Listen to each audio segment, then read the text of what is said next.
The woman has emanated a foul smell since birth, therefore she is despised by her own parents. Even the wet nurses also refuse to care for her. As a young child, she is driven directly to a warehouse in the corner of the manor to live. Poor Leila can only watch through the crack in the door, as her sister Ariadne and their father play together happily. Ariadne is full of smiles, which seems like a warmth Leila will never be able to reach in her lifetime. Suddenly, Ariadne catches a glimpse of Leila hiding in the corner, and can't help but flash a mocking smile. She then complains sweetly to their father that it smells terrible here, and wants to leave quickly. Leila can't believe it. Such a young child already hates her so much. Watching their figures fade into the distance, she feels a pang of bitterness in her heart. Just like that, she lives alone in that warehouse for 10 years. After that, she is driven to a small cabin in the wilderness. And all of this is Ariadne's scheme. She deliberately spreads rumors that there is a witch in the village, who has an extremely ugly appearance. And most importantly, she emanates a nauseating foul smell. The witch is exceptionally cruel, not only devouring children but also spreading plague throughout the village. Finally, Ariadne leads the villagers to drive the witch into the dark forest. From then on, the village finally returns to its former peace, and the witch is never heard from again. In the end, the two biological sisters, Leila becomes the witch despised by all, while Ariadne becomes the savior of the people. Even when adults in the village warn their children not to wander off, they always say not to go into the forest, where a child-eating witch lives. Suddenly one day, two men of extraordinary bearing arrive in the village. When they hear children discussing the cursed witch, they suddenly pause. The red-haired man says indignantly, "Those people are truly foolish." It turns out the witch they speak of is actually a real magician, but his companion doesn't respond, and simply turns to leave. Meanwhile, at the luxurious Valencia manor, aromatic coffee has just been brewed. The family of 3 enjoys life comfortably. At the thought that the crown prince will come here to choose a candidate of the crown princess, Ariadne can barely contain her joy. Baron Valencia also looks at his daughter adoringly. He believes that with his daughter's beauty, she will surely captivate the crown prince completely. But then a trace of worry creeps into his mind. He has heard that the crown prince doesn't even glance at most women. Yet now he's coming to the countryside to select a crown princess. He feels something isn't quite right. Suddenly, Ariadne notices that annoying sister has come again. Fearing his precious daughter will be upset, Baron Valencia quickly reassures her that he'll drive Leila away immediately. But this time, Ariadne acts unusually and says she wants to see Leila herself. Her behavior stuns both parents. At this moment, the guard is urging Leila to leave. He doesn't believe at all that this raggedly dressed person could be the Baron's daughter. He even says bluntly, "I've never smelled such a nauseating odor." Leila is about to protest when Ariadne appears. She covers her nose with a fan, afraid of being overwhelmed by Leila's smell. Leila looks at Ariadne with complicated feelings. After hesitating for a long time, she finally asks Ariadne helplessly, "My candles and food are almost gone." Ariadne suddenly snaps her fan shut and snarls at Leila, "You're grown up now. Why don't you support yourself? Are you planning to leech off our family forever?" She seems to have forgotten that this is Leila's home too. Then Ariadne tosses a gold coin through the gate as if dismissing a beggar, generously telling Leila to buy whatever she wants herself. Her action makes Leila feel utterly humiliated. Her voice trembles as she says, "You know I can't go to the market." But this doesn't earn even a trace of sympathy from Ariadne. She mocks her again. "Why can't you go? Is it because of the smell on you?" At this moment, Leila is furious to the extreme. She glares at Ariadne with hatred, but Ariadne's scolding doesn't stop. Only when Ariadne grows tired does it all end. Leila braves the pouring rain and doesn't return to her cabin until late at night because the rain is so heavy. She even gets injured on the way back. Thinking about how this trip to the manor brought only humiliation and nothing else, overwhelming grievance and anger surge through her. And now, without candles, she can't see or do anything. She angrily knocks over the candlestick, blaming herself for caring about meaningless pride and regretting not picking up the gold coin from the ground. Leila doesn't understand why she has to live so miserably. Is it just because she emanates a foul smell? Must everyone despise her? But this isn't something she can choose. Helpless, she begins to sob. She remembers what an old man once told her: all life has meaning and purpose. It was with these words that Leila endured year after year. Now she truly can't hold on anymore. No matter what, she can't seem to find a reason to live. Just as she prepares to bite her tongue and end it all, urgent knocking suddenly sounds at the door. Leila panics. After all, since Ariadne spread the rumor that she's a witch, no one has come to this cabin. Who could it be? The knocking continues. Leila rises abruptly in frustration and strides toward the door. She feels like fate is deliberately toying with her. Even her wish to leave this world quietly isn't allowed. In the instant before opening the door, she suddenly pulls back her hand. She wants to pray to the gods to grant her a savior. With a creak, she opens the dilapidated door. An incredibly handsome man appears before her. Leila looks at this unexpected visitor and realizes it's been so long since she's seen anyone from outside. This is also the first time she's been this close to another person. After all, even her own father only visits once a year and doesn't allow her to open the door, only speaking to her through it, all because of the disgusting smell on her. The man before her suddenly smiles. He thanks Leila profusely for opening the door and explains that he came here to hunt but got lost in the forest. He wants to rest here before continuing. But Leila feels conflicted. The old man had told her to be careful of strangers. She's starting to regret opening the door. Besides, she doesn't know if what he's saying is true. What if he's a bandit? Seeing that Leila wants to refuse, the man says pitifully, "I can give you ample compensation." He takes out a gold coin. Seeing money again, Leila can't help but recall Ariadne's insult this afternoon. She tells him she doesn't need any compensation, but her kindness decides to let him stay for a while. After all, it's storming outside with thunder and lightning. The man steps forward quickly, trying to force the gold coin into her hand. Unexpectedly, Leila picks up the candlestick as a weapon to stop him from approaching. She warns him to leave as soon as the rain stops. The man suddenly becomes dejected. Finally, he raises his hands in surrender and says he'll definitely do so. But Leila is still uneasy, worried this stranger has bad intentions. For her own safety, she forces him to sit down in a chair with the candlestick. After sitting down, the man suddenly asks, "By the way, it's too dark in here. Why don't you light a lamp or something?" Leila tells him frankly that the lamp oil has run out. The man laughs unconsciously and says, "I do that sometimes too, forgetting to prepare needed things in advance." The next second, Leila becomes tense. She feels this man is strange. Normally, people would already be unable to breathe from her smell, but he can still laugh so easily, as if he doesn't smell anything at all. At this moment, the man suddenly takes a bag from his chest. Thinking he's up to something bad, Leila warns him again. "If you dare move again, I'll pierce your head with this candlestick." When she sees the bag contains dried meat, Leila freezes in place. It seems she misunderstood him. Since Leila never likes owing anyone, she decides to make him something to eat. The man thinks Leila has let down her guard and starts asking her name. To his surprise, Leila still looks fierce toward him, but unable to resist his persistent pleading, Leila finally tells him her name. The man also politely tells Leila his name. "I'm Viost." Leila increasingly feels his clothing and manner of speaking are nothing like an ordinary person. She seems to have heard this way of speaking somewhere before. Suddenly, she hears Viost shouting her name. Leila, who is cooking soup, is startled, just as she's about to get angry. He says he just wanted to remind her, the soup is about to overflow. He adds awkwardly, "I'd really like to compliment your cooking, but unfortunately I can't smell anything." Upon learning he has no sense of smell, Leila turns around sharply. Is this some kind of joke from the god? Afraid Leila won't believe him, Viost explains that he fell from a horse as a child and lost his sense of smell since then. Only then does Leila understand. No wonder he can face her so calmly. But what she doesn't know is that Viost is lying. He not only has a keen sense of smell, but what he smells on Leila isn't a foul smell. It's an incredibly rich fragrance. That scent is so intense that he can't smell the burning wood or the fresh earthy smell outside the window at all. Leila thinks she might be able to make a friend, but then she realizes he only came here to find a temporary place to rest. Suddenly, she hears a painful sigh. She turns her head and sees Viost's struggling expression. She immediately thinks he was lying before. He can actually smell her, because she's too familiar with that look, full of disgust and contempt. No one can hide that kind of gaze.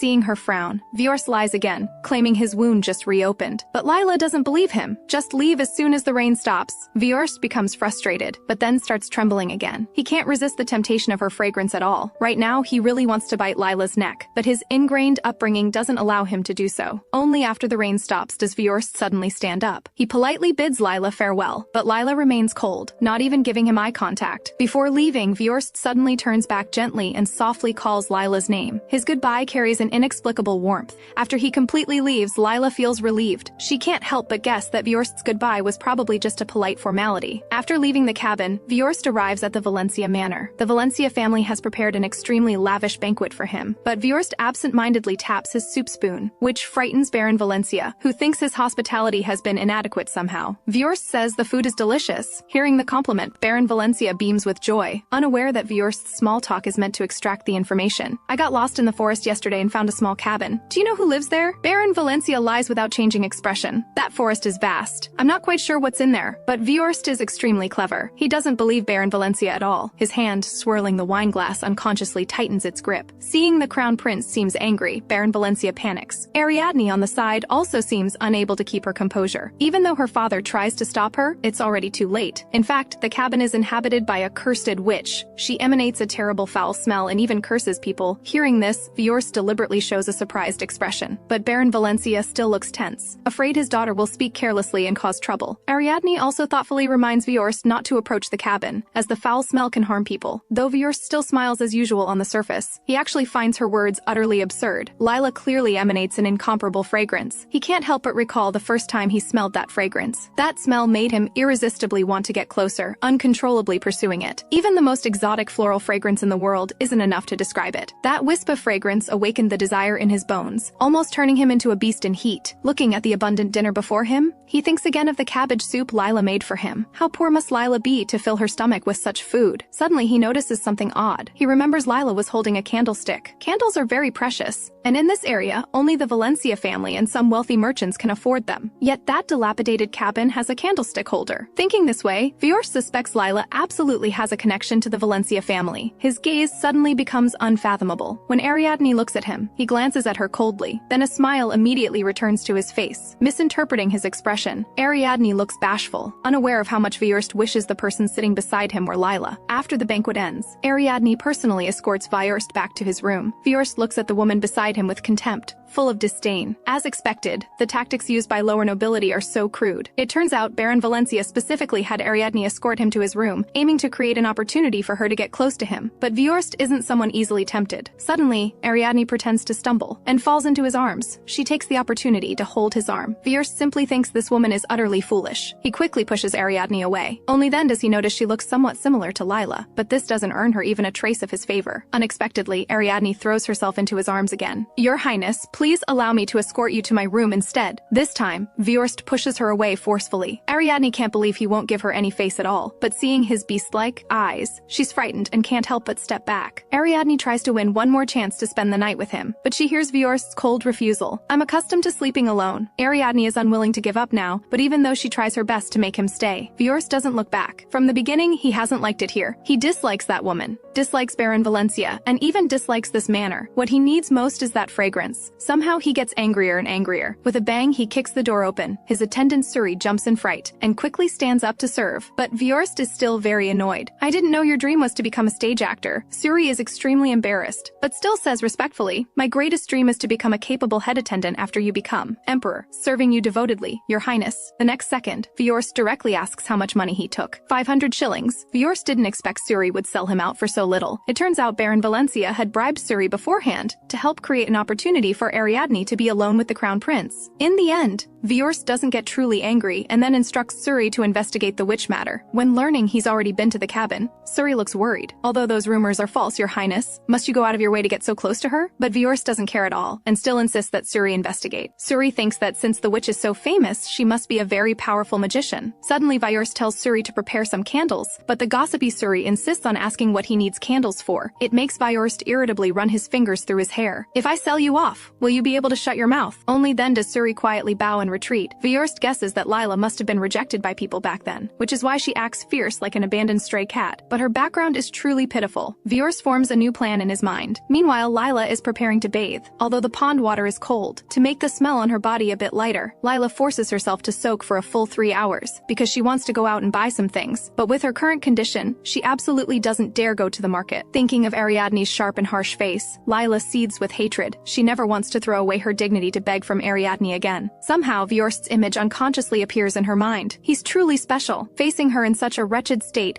he's not only unafraid and doesn't bully her like others, but he even specifically left money for her. For a moment, Leila is confused. Could he really be the Redeemer sent to her by heaven? The sky gradually darkens. Even the crows in the trees caw, clamoring to return to their nests. But Leila chooses this time to go out. She thinks that going out at this hour, she can avoid encountering more people as much as possible. After all, no one likes the smell on her. As expected, as soon as she enters the market, everyone covers their noses. Where is this stench coming from? My nose is about to rot. Feeling guilty, Leila quickly pulls her hat down lower. Fortunately, the butcher shop isn't far away. She gathers her courage and walks toward it. Afraid of being disliked by the owner, Leila even plans to give him all her remaining change. I want 1 pound of pork." At first, the owner talks to her warmly, but as time passes, he quickly smells the nauseating odor. Leila feels even more guilty and doesn't dare speak. When she sees the owner searching for the source of the smell, she hesitates about whether to run away. Suddenly, a new customer approaches beside her. At this moment, Leila becomes even more afraid they'll smell the odor on her. She urges the owner to hurry, but in just the time it takes her to say one sentence, the customer beside her covers his nose tightly. "What a foul smell! Are you selling spoiled meat here?" After saying this, the customer turns and leaves angrily. The butcher feels wronged. He starts searching around for where the smell is coming from. He quickly locks onto the target. At this moment, the owner seems like a different person. Under the cloak, Leila nervously clenches her fists. "What beggar is wandering around my shop?" Get out of my store immediately! The people around also scatter as if they've seen a monster. The butcher even pushes Leila to the ground. Because of the fall, the cloak she used to hide her appearance slips off quietly. The owner even spits on her and wants to humiliate her further. But after seeing her face, he breaks out in a cold sweat because he discovers that the beggar before him is actually the legendary witch. The frightened crowd shouts for help and scatters in all directions. Lost children cry hysterically in fear, but Leila is already used to all this. Since this is how it is, she might as well accept her fate. She approaches the owner expressionlessly and commands, "Give me the meat." The owner panics in fright. When he comes to his senses, he hurries to get the meat. He hands it to Leila respectfully and says he doesn't need any money. Leila shouts angrily, "I'm not a bandit!" Then she throws the money to the owner and generously says she doesn't need change. At this moment, the owner is utterly submissive. "Yes, I truly deserve to die." Hearing this, Leila suddenly pauses. She questions him coldly. "If you deserve to die, then why don't you?" After saying this, she turns and leaves resolutely. As soon as she returns home, a familiar figure appears before her. Somehow, at this moment, her tears can no longer be held back. Viost instantly becomes gentle. He quickly strides forward. His eyes full of concern, he asks, "Why are you crying?" Faced with his sudden concern, Leila doesn't know why he's come back, but she instinctively chooses to avoid him. She quickly rushes into the cabin. When she's alone, she chokes up again in grievance. Why has her whole life been so miserable? Suddenly, the door behind her opens. Viost has actually followed her inside. This time, Leila is truly angry. "Why did you come here again? What exactly do you want from me?" The next second, Viost actually moves closer to her. His words are full of temptation and tenderness. "I'm just worried it's dangerous for such a beautiful lady to live alone." But looking at this man with unfathomable eyes, Leila has a strange feeling. She knows she's not beautiful at all and is clear she has no charm to attract men. "Are you a pervert?" "Why would you think that?" "Of course, because I have a foul smell on me." But Viost acts completely unconcerned.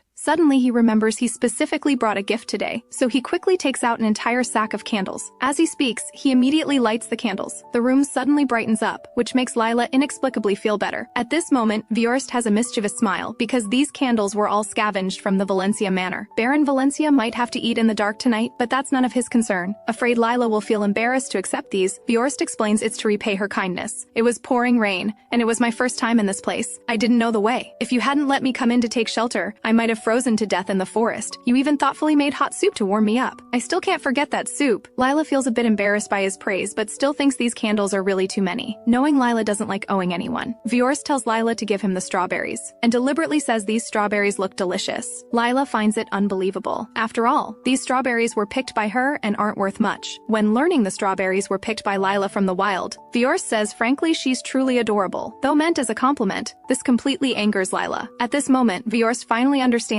that Leila doesn't allow anyone to call her cute or beautiful, or she'll immediately get angry. Moreover, although she lives in poverty, if she receives something from someone, she'll find a way to repay them. In addition, if someone smiles at her politely, she'll shyly avoid eye contact. Viost only feels she has endless appeal, and now the cabin is filled with her unique fragrance. This scent is so distinctive, it makes him exceptionally excited. Viost greedily closes his eyes, enjoying this unique and captivating scent. Soon, Leila notices his odd behavior. "Why are your eyes closed?" Seeing this, Viost has no choice but to lie that he's too tired. Suddenly, he notices Leila's hand has a scrape. He almost instinctively reaches out and grasps her hand. At this moment, Leila's pupils contract sharply, because until now, no one has ever been willing to touch her voluntarily. At this time, Viost pulls her hand even closer. Finally, he can't help but lick it. The strange sensation from her palm leaves Leila at a loss. What are you doing?" Unexpectedly, Viost would look puzzled. "Don't you need to put saliva on a wound? Isn't that right?" Hearing this, Leila actually believes he's doing this to heal her wound. In fact, this healing method was told to him by Suri. Suri also discovered that Leila is Baron Valencia's other daughter, but because she had a foul smell from birth, she was abandoned by Baron Valencia in the forest to fend for herself. Thinking of this, Viost feels intense hatred for Baron Valencia. His lips licking the wound unconsciously increase their pressure. Leila winces in pain. Only then does Viost realize her blood makes him so crazed he nearly loses his rationality. The next second, he pulls Leila into his arms without allowing resistance. "When I see you, I seem to have changed." As he speaks, he embraces Leila and murmurs in her ear, "Come away with me. Let me save you.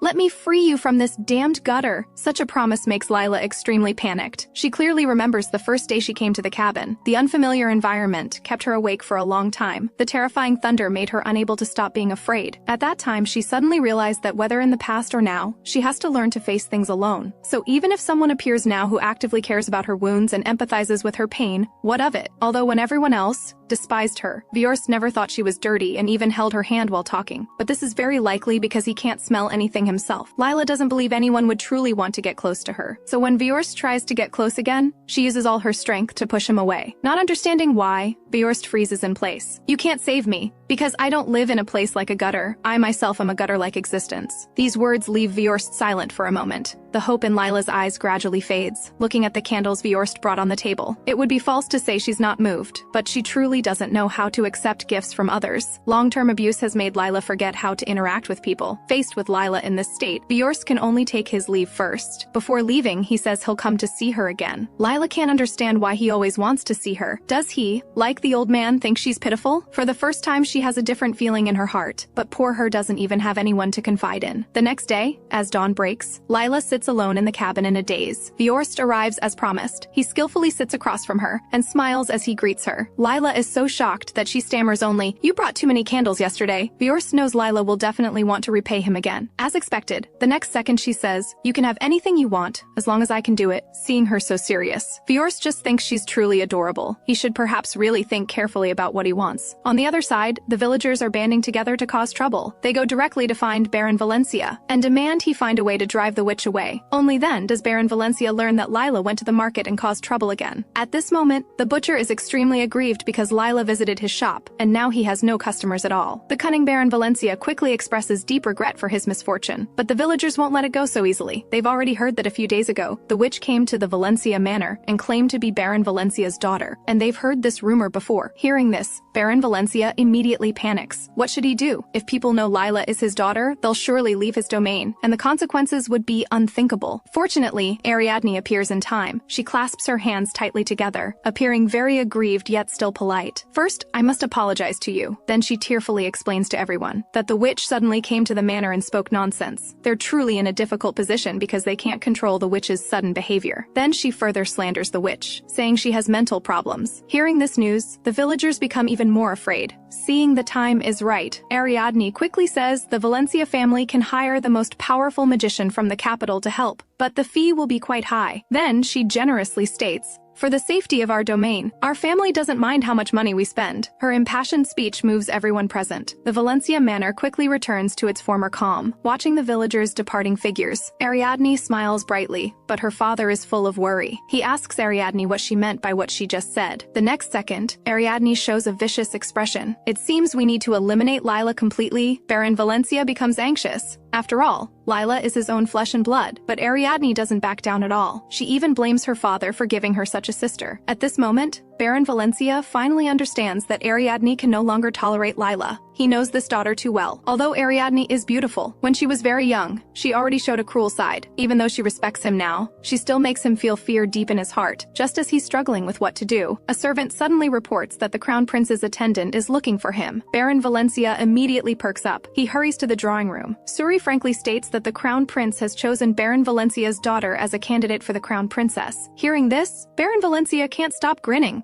To be honest, he had no hope at all at first, thinking that his daughter will soon become the Crown Princess, and he will become the father-in-law of the future emperor. He becomes extremely excited. Suddenly, Suri asks, "His Highness seems to plan to take your daughter directly to the palace. I wonder how long your daughter needs to pack." Baron Valencia immediately flatters, "I'll have her prepare quickly." Ariadne on the side is also quite bashful. Worried they might overlook something, Baron Valencia thoughtfully asks Suri if there are any other instructions. Suri doesn't stand on ceremony with them. He reminds them of their previous promise to him. Ariadne instantly understands what he means. She then generously gives Suri a large sum of money. Suri smiles with satisfaction, his eyes narrowing. Baron Valencia wants to host the Crown Prince well tonight, but Suri says frankly that His Highness already has plans tonight. What he doesn't tell them is that the Crown Prince is on a date with another lady tonight. At the same time, Viost is in the small cabin in the forest enduring a barely edible dinner. The awkward part is he can't show even a hint of disgust. Viost thought this would be an appetizer, but is soon informed by Leila that this is their formal dinner, although Viost repeatedly hints about whether there's steak or something. Unfortunately, Leila has never even heard of this food. Having no choice, Viost forces a smile. After all, this is what he asked for. As repayment for the candles, he asked Leila to treat him to dinner, but it seems he expected too much. Leila across from him feels extremely embarrassed because she can't understand what Viost is saying at all. She starts biting her nails, and before she knows it, she bites her finger. Viost notices her wound and immediately wants to treat it, but this time Leila is on guard. She knows too well that he'll definitely use that method again, but Viost directly grasps her hand and licks the wound with utter satisfaction. The strange sensation makes Leila flinch. She doesn't know why, but when Viost touches her, her whole body feels tingly and itchy. Yet she doesn't dislike this feeling. She closes her eyes tightly, at a loss. Viost thinks she doesn't like his actions, so he suggests she repay him in a different way. But how can Leila agree? After all, what if she can't do it? But Viost says the method he's suggesting will definitely be easier than cooking. So before Leila can react, Viost quickly wraps his arm around her waist and leads her outside. Along the way, Leila is out of breath. She hasn't walked this far in a long time, but what's strange to her is that Viost's stamina is surprisingly good. Leila finally can't take it anymore. Where exactly are you taking me? Because she gradually realizes that the farther Viost walks, the darker the environment becomes. She's afraid he has bad intentions. Viost seems to see through her thoughts and quickly says they're almost there. At this moment, Leila doesn't know whether to trust him. Suddenly, Viost stops and tells her they've finally reached their destination. At this moment, the starry sky is brilliant. Before them, flowers bloom abundantly. Leila is so captivated by the scene before her that she forgets to breathe. Viost looks proud. I discovered this while hunting, so I wanted to bring you here to see it. Leila has never seen so many flowers. She can't help but breathe deeply, wanting to smell all the floral fragrance to her heart's content. At this moment, her nose is filled everywhere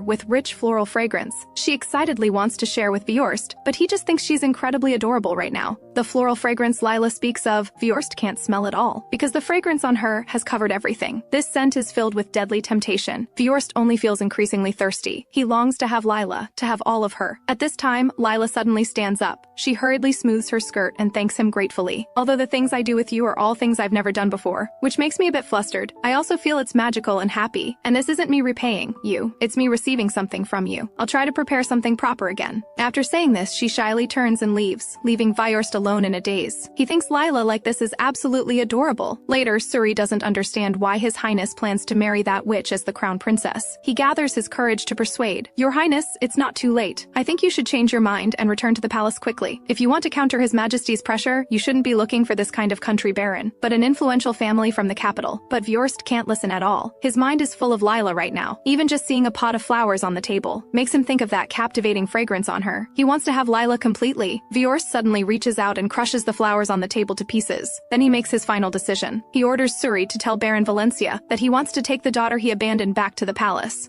Baron Valencia can hardly believe his ears when he hears the news. He laughs awkwardly. You must be joking, right? Not until he notices Suri's serious expression does he realize something is wrong. Even Ariadne starts to feel uneasy. Finally, Suri confirms their anxiety. What I mean is, we will indeed invite your daughter to the palace as a candidate of the crown princess, but not Miss Ariadne. Baron Valencia becomes utterly furious. He will never allow things to spiral beyond his control, but Suri calmly states that all of this is the crown prince's will. Baron Valencia and Ariadne almost simultaneously roar, this is impossible, but as the crown prince's personal attendant, Suri once again firmly conveys His Highness's order. At this moment, Baron Valencia finally has to believe that all of this is real, but Ariadne still refuses to accept being kicked out like this. How is that possible? His Highness hasn't even met Leila. Suri has to explain that His Highness met her in a cabin in the forest while hunting. Upon hearing this, Ariadne trembles all over with anger, yet helpless. Seeing this, Baron Valencia can't help but vent for his precious daughter. He mercilessly accuses Suri of taking their money without doing the job. The clever Suri retorts, His Highness is indeed bringing one of your daughters back to the palace, so it means I did get the job done, doesn't it? Baron Valencia believes Suri is completely twisting words. The daughter he meant was clearly not Leila, but Suri doesn't pay him much attention. Instead, he attributes everything to Baron Valencia having two daughters, which caused some misunderstanding between them. This maneuver leaves Baron Valencia and Ariadne daring to be angry but not to speak. Then Suri thoughtfully reminds Baron Valencia that they only have one day to prepare. Tomorrow, the crown prince will bring Leila back to the palace. He doesn't notice at all that the two people before him are completely dumbfounded. Meanwhile, Leila is trying to catch the rabbits. Unfortunately, she has already spent the whole morning with no success. She tentatively checks the hunting trap and nearly gets hurt. It seems this trap isn't broken yet. Suddenly, she accidentally discovers a note inside, but she doesn't recognize a single word on it. Frustrated, she crumples the note into a ball and throws it away. She really regrets why she agreed to Viost that she must repay him again. That's why she has to catch rabbits now to make the steak he mentioned. The key is she has no ability to catch animals at all. She feels really strange right now. Why does Viost keep popping into her mind from time to time? Suddenly, she seems to realize something. Then a shy blush creeps onto her cheeks. In the end, she has to forcibly convince herself that all of this is because she hasn't repaid Viost yet. On the other side, Ariadne is extremely furious and even smashes the expensive vase at home to pieces.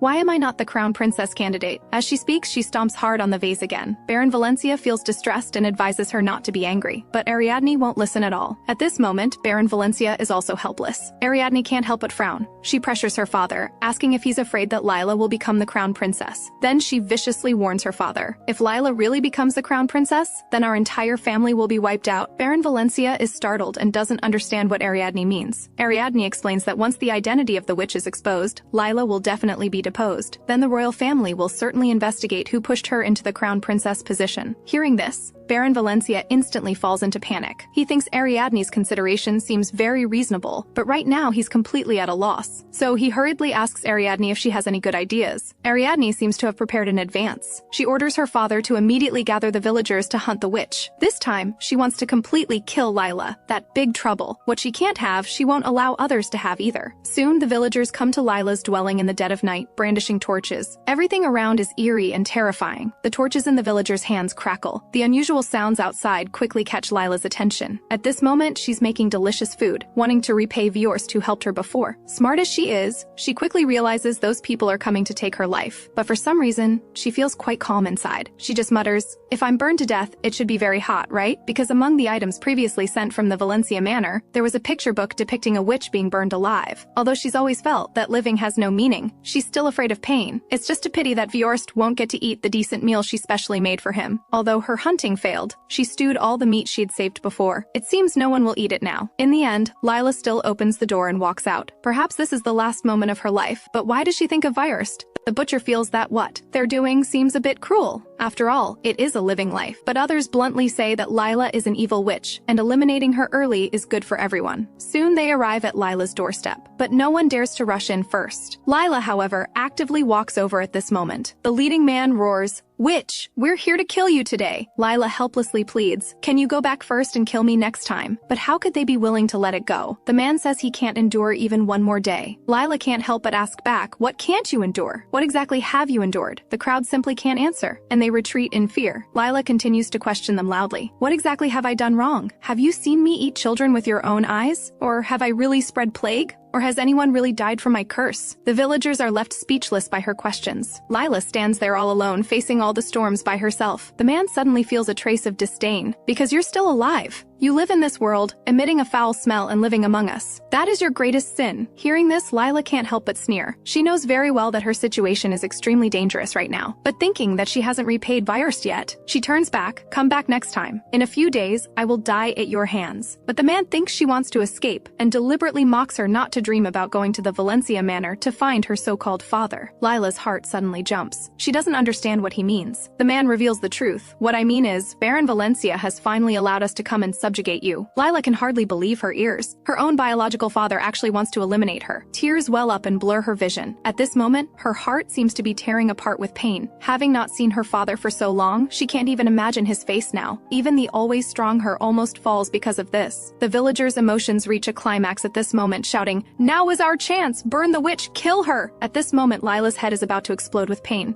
The suddenly approaching torches make her instinctively dodge in panic. A man becomes excited. She really is a witch. She's afraid of fire. Then two other men restrain Leila. She keeps struggling hard, trying to escape. Suddenly, a scream is heard. Everyone panics, not knowing what happened. The man walks forward, but what appears before him startles him. A huge black panther is attacking the villagers. The others are also terrified. They've never seen such a large panther. Just a casual swing of its tail forces them to retreat. No one knows where it came from. The panther stares straight at the man bullying Leila. That man can't help but break out in cold sweat. Leila seizes the opportunity to struggle. She's about to break free with difficulty, but she's grabbed firmly by the wrist again. The man believes all this is Leila's cunning trick. The next second, he actually chokes her neck directly quickly. Lila's breathing becomes more and more difficult as she's choked. But somehow, a wishful thought arises in her. She hopes Viost will come to save her. Just when Leila thinks she's going to die, the panther suddenly starts attacking the man choking her and swipes him to the ground with one paw. Strangely, the panther has no hostility toward Leila at all. It even comes to her side, seemingly comforting the frightened her not to be afraid. Lila's eyes are full of disbelief because she's surprised to discover that the panther's pupils are actually golden. Meanwhile, the villagers all think the panther was summoned by Leila using witch power and brandished torches to scare it away. But the panther not only doesn't dodge, it actually pounces toward the crowd. Seeing this, Lila's hope for life reignites. Two men suddenly threaten Leila, telling her to lock up the panther quickly, but Leila doesn't want to pay attention to them at all. The injured man gnashes his teeth with hatred. Seeing that Leila is about to break free, he directly pulls out a sharp dagger and stabs fiercely toward her. The next second, he's bitten by the panther. Blood spurts out. The onlooking villagers tremble all over in fear and can't help but retreat. Lila's heart also jumps suddenly. At this moment, the panther lets out a roar. The villagers seize the opportunity to throw torches at the cabin where Leila lives. Since the house is made entirely of wood, it quickly bursts into roaring flames. Leila stands helplessly in place. She instinctively wants to put out the fire, but reality leaves her with no way. She doesn't know where she'll go if she loses this house. Now everyone knows a villager has died. The fleeing people will definitely blame everything on her. They'll say the witch living in the cabin summoned a beast that killed someone. They definitely won't let her go. Although Leila has always felt abandoned, she understands this time it's truly over. Suddenly, the panther's roar catches her attention. Turning around, she sees it has been staying with her. Leila hesitates for a long time and finally musters the courage to ask, "Why don't you hurt me?" For some reason, she suddenly feels the panther's gaze is inexplicably familiar.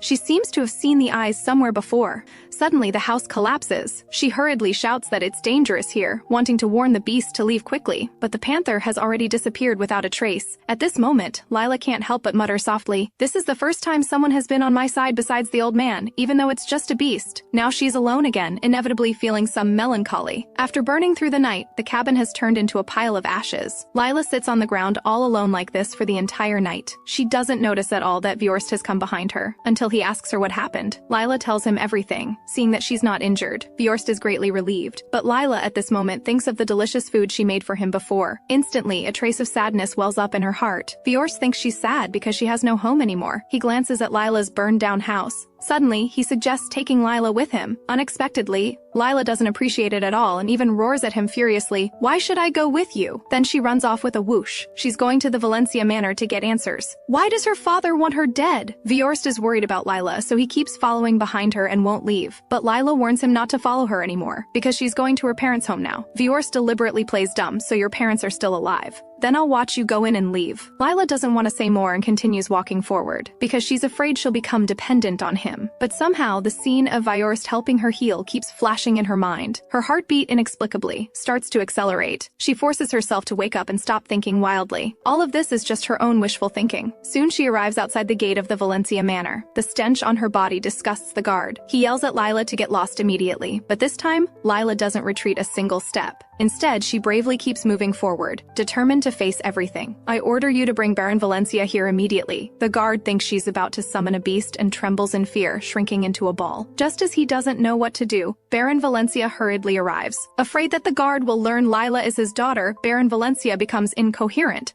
I'll talk to the witch first. She won't hurt me." Seeing the guard still won't leave, Leila erupts in fury. "If you don't want to die, get out!" Only then does the guard flee in panic. But facing his daughter alone, Baron Valencia is too embarrassed to say a word. In the end, Leila is the one to break the silence. "First, father, my home caught fire." At this moment, Baron Valencia deliberately puts on a sympathetic act, but he still refuses to provide Leila with any help. Leila can no longer suppress the disappointment in her heart. "Do you really want to kill me, father?" Seeing her father fall into silence, at this moment she finally believes her biological father really wants her dead. Leila feels utterly wronged. She doesn't understand what she did wrong. Is it just because of the innate smell on her body? But it clearly isn't her fault. Originally, she didn't believe what the villagers said last night, thinking they were deliberately trying to drive a wedge between her and her father. But she didn't expect it was all true. It really was her father who ordered the villagers to burn her alive. Learning this truth, Lila's tears fall despite herself. They even wet the ground. Her only hope is also shattered. At this moment, she finally accepts the fact that she's been completely abandoned by her father. "I wish I were dead too." Seeing her cry, Baron Valencia also feels a trace of heartache and reluctance, but he's also helpless. He roars furiously, "Then you should have obediently died yesterday. Why are you still alive and running here? Do you know how uneasy I've been all these years because of you? I'm afraid the fact that you're my daughter will spread to the surrounding territories. If that happens, they'll cut off trade with our territory, so you should just stay there obediently, and I wouldn't have to make such a decision. After speaking, he turns to leave. From now on, just live there quietly. I'll tell the villagers you're dead. Don't come here anymore. Only now does Leila understand that to her father, she has always been a burden and a disgrace. At this moment, she's like a puppet, walking toward the depths of the forest. Now she doesn't know where else she can go. Her only shelter also turned to ashes last night. For a moment, Leila feels her heart is about to tear apart with pain. She really wants to rest. Little does she know, everything that just happened was clearly seen by Viost hiding behind a tree. Viost is furious that she is being trampled on like this. He immediately goes to the Valencia manor to question. I clearly said I want to marry Miss Valencia. How dare you try to burn my bride to death? Baron Valencia quibbles. I thought the bride you mentioned was my second daughter, but Viost's tone reveals unquestionable authority. My attendant already told you about this, didn't he? Baron Valencia panics. He's already keenly aware that the Crown Prince seems different from usual. His cold sweat keeps seeping out, Your Highness. My eldest daughter you mentioned has some defects. I just wanted to correct it. Viost strokes his chin meaningfully. Are you crazy? How dare you ruin my plans? Baron Valencia can hardly believe what he's hearing. He can't figure out why the always gentle Viost would suddenly become like this. He increasingly feels things are going badly. At this moment, Ariadne walks in wearing a black gown, trying to explain everything. She explains with a face full of grievance and helplessness. My sister was cursed at birth and emits a foul stench all over. To lift her curse, we've almost exhausted all our family fortune, but there's still no effect. On the surface, Ariadne cries tearfully, but her real plan is to make the Crown Prince realize she's the best choice for marriage. Unexpectedly, Viost has seen through all this long ago. You really know how to talk nonsense with a straight face.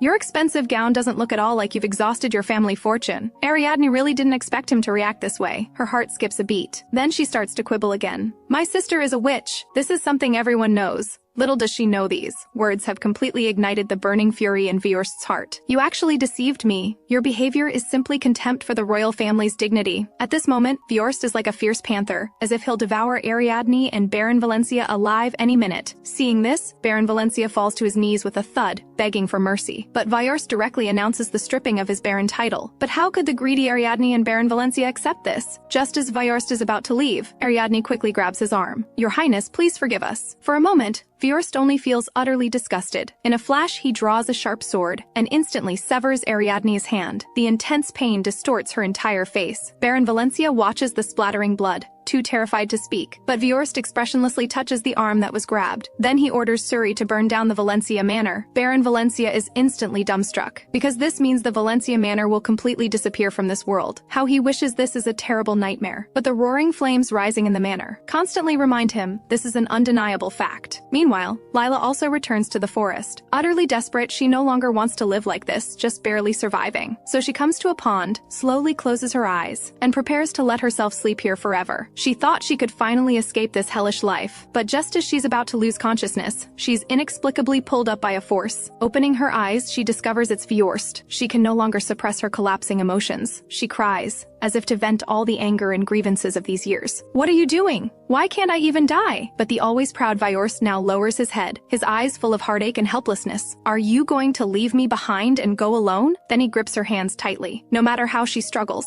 he won't let her go. He's so afraid that if he lets go, he'll never see her again. The restrained Leila roars, I am a witch. Everyone wants me dead, even my own biological father. Hearing this, the softest part of Viost's heart feels like it's been pierced with a thorn. He manages a slight smile and says softly, You're not a witch. In my eyes, you're very lovely. To make Leila believe him, Viost asks her, Have you eaten children as the rumors say? Have you spread plague? Seeing Leila speechless, he hurries to continue persuading. So you're not a witch at all? Then he holds her hand tightly in his palm and places an affectionate kiss on her hand. So, Leila, come away with me. At this moment, Leila's face is already flushed with shyness. She becomes incoherent. Finally, she agrees to leave with him. Viost's heart, which has been hanging, finally settles. To conceal his identity as the Crown Prince, he previously specifically ordered Suri to find an ordinary carriage. But when Leila sees the carriage for the first time, she's still shocked, because in all her life, she's never seen such a luxurious carriage. Even the Valencia manor doesn't have one of this caliber. Leila can't help but guess that Viost is indeed a noble. She previously felt his clothing and manners weren't like an ordinary person, but out of politeness, she never asked what his identity was. In the carriage, they are awkwardly at a loss for words. Suddenly, the carriage shakes violently. Viost hurries to comfort her. Once we're out of this forest, it won't be so bumpy, thinking that she's about to leave the forest where she's lived for over 10 years. Leila inexplicably feels a trace of reluctance. She just wants to look at this forest more, when a temple in the distance catches her eye. Viost says if she has a wish, she can pray there. Maybe it will really come true, but Leila frankly says she doesn't believe in God at all. Viost is very curious because there has never been anyone in the Empire who doesn't believe in God. Just as she's about to explain, Viost suddenly reaches out and embraces her. "You truly are such a lovely thing." Leila immediately becomes shy and flustered. "Why do you always say I am lovely?" Then Viost actually starts getting handsy, even touching her ears. In her shock, Leila suddenly thinks, could he be planning to sell her to a real witch to make a wish to obtain the Empire? Her wild imagination makes Viost laugh out loud. "You're really too cute." He ambiguously lifts her chin. "My wish is to have you." Before she can react, he embraces her again. At this time, the carriage has arrived outside the palace. Viost smoothly carries Leila out of the carriage. The maids have been waiting outside early. Under the servant's care, Leila takes a nice fragrant bath. This is the first time in over 10 years she's bathed so cleanly. When she appears before Viost again, her stunning beauty leaves him unable to take his eyes away. The gorgeous, elegant clothing complements her perfect face. Coming back to his senses, Viost then remembers to let Leila sit down and formally introduces himself. "As you can see, I am the master of this palace, the first heir to the throne, Crown Prince Viost." In fact, when Leila first saw the magnificent palace, she guessed his identity was extraordinary. But hearing his true identity, she's still greatly shocked. If she had known he was the Crown Prince, she absolutely wouldn't have come with him, because it is said that the Crown Prince is a cold-blooded and ruthless killer. Her guarded expression makes Viost inexplicably amused. "So, do you think I'm a bad person?" Hearing this, Leila's face immediately turns red. She thinks he's very kind, not at all like the rumors say. Her shy appearance makes Viost unable to resist lifting a strand of her hair. "You're especially beautiful today." Leila instantly blushes. Her heart keeps thumping. She knows these are just lies to make her happy, but it still gives her the illusion that she's also a noble lady. At bedtime, the insecure Leila can't help but ask the maid Cecil, "Don't you smell the odor on me?" Cecil honestly tells her she did. Leila's heart jumps with fright. "Then why didn't you curse me?" After all, everyone who smelled the odor on her before would curse her out, even wishing to burn her to death. But the maids here don't despise her at all. Cecil honestly tells her, "Taking care of you is my duty." Everything seems to be changing. But how could Leila, who grew up in darkness, accept the light so quickly? The next morning, Cecil calls Leila to eat, but she finds the spacious room empty. Leila has disappeared. It turns out that Leila, having just arrived at the palace, still has no sense of security. She doesn't dare sleep on the luxurious bed. Instead, she crawls into a small wardrobe. In her view, she doesn't belong in the palace at all. The spacious room makes her feel so suffocated she can hardly breathe. She can't accept everything that happened before so quickly. Curled up in the wardrobe, Leila hugs herself tightly. Perhaps only this way can she ease her anxious heart. Finally, she falls into a deep sleep like this. When she wakes up, she sees Cecil's panicked face. "My lady, why are you sleeping here?" When Cecil opened the door and didn't see Leila, she almost went crazy with worry. After all, if Leila disappeared, the Crown Prince would probably make her disappear directly. Seeing Leila's sleepy appearance, Cecil smiles and tells her to go wash up, but unexpectedly, Leila erupts in irritation. "Do you want to peek at me bathing again? Get out right now!" Last night when washing up, someone kept staring at her. She really can't accept being exposed naked in others' sight. After all, having suffered humiliation since childhood, she's never had the chance to experience the noble lifestyle. After finishing her grooming, she comes to the hall where the table is already filled with delicious food. Without any etiquette, Leila grabs a piece of bread and starts devouring it. Her crude and impolite manner makes even Suri complain internally. Can't she eat a bit more elegantly? But Viost is delighted. "Leila, you're also very beautiful today." His unusually gentle appearance leaves Suri utterly speechless. Seeing crumbs at the corner of Leila's mouth, Viost reaches out without any disgust and gently wipes them clean for her. His sudden touch makes Leila blush. And what drives her even crazier is, Viost actually elegantly puts the crumbs into his own mouth. He even leisurely watches the flustered Leila. Leila roars in embarrassment. "If you're hungry, eat the food in front of you." Viost casually picks up a glass of milk. "Of course I'll eat this too." "Leila, you should also eat while it's hot." His tone is calm, so calm it's as if he wasn't the one who just did those strange things. At this moment, Leila's heartbeat keeps accelerating uncontrollably. It seems that being with Viost makes her involuntarily nervous. "So, Your Highness? Crown Prince? My lord?" Seeing Leila becoming constrained, Viost stops teasing her. "Just call me Your Highness." He's curious why Leila suddenly cares about etiquette. Suddenly, he thinks it must be the old man Leila mentioned who taught her some etiquette rules. Unfortunately, that person is already dead and was killed by Ariadne. Thinking of this, a trace of heartache flashes through Viorst's heart. "I prefer it when you're not so formal. I like the way you were before, and compared to Your Highness, I prefer you to call me by my name directly, to avoid awkwardness." Leila hurriedly changes the subject and asks him for a job opportunity. After all, always freeloading at someone else's place isn't her style. Viorst asks with a smile, "What can you do?" "I can mend the worn clothes." Hearing this, Viorst only finds her more adorable, and he says worn clothes in the palace are directly thrown away. But in the end,